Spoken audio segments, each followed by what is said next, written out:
How to create a vector zigzag shape in Krita. Go to the View menu and down to Show Grid.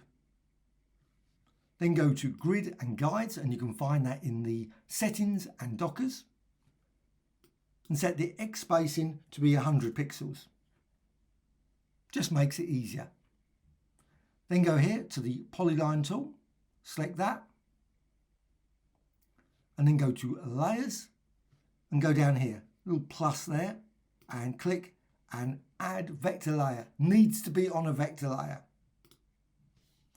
Now I'm going with black at the moment, and simply click on document. However, to make it even easier, go to Grid and Guides and snap to grid. You don't have to, but it just makes it slightly easier. Just click and then drag along, click again, click there, go there, and you can create as complex zigzag as you like. Don't have to go exactly like this. Click there, and you can see the fine line there. Press return. Doesn't look like a zigzag particularly at the moment. However, what you've got here, tool options. But the thing is, just go here.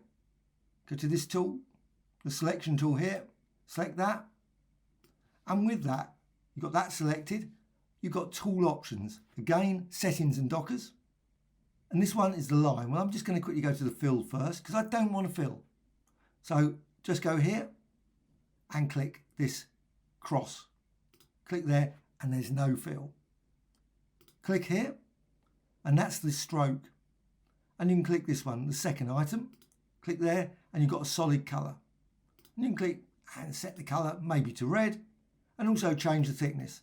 So you want, say, 18 or 20. What you can also do is you've got options here for line styles. You can make it a dash or just a solid, or click here and then have rounded. So just click there and click there. And you can see now you've got a nice rounded zigzag design. You can vary it. Once you've got that, what you can do, you can resize it. You can move it around, rotate it, and do all the standard things with vector shapes. You can also add effects and much more. Go to Layer and Layer Style. With that, go here and add a drop shadow very quickly. Just crease that and click OK, or 3D, etc. Hope you found this tutorial of interest. Any questions, please let me know in the comments below. Thank you much.